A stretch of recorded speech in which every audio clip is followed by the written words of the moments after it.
Nakakatuwang reaksyon ng apat sa pagkagulat ni Stel sa 80 na tumawag ng malakas sa pangalan nito. Hindi na nga nakapagpigil pa sa sarili ang isang 80 na hindi mapasigaw ng malakas sa pagtawag nito sa pangalan ng kanyang bias na si Stel na nasa tapat lamang niya.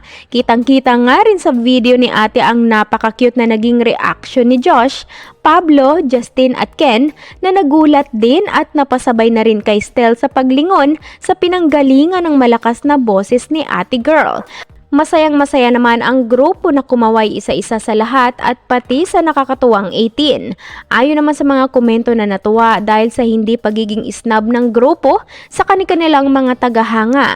Saad nito, natawa ako sa gulat ni Stel pero nakakatuwa din tong SB19 dahil hindi talaga sila snub sa kanilang mga fans.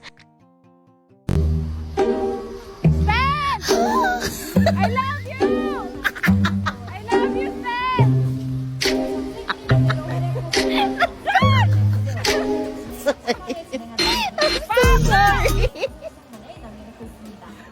그 어르신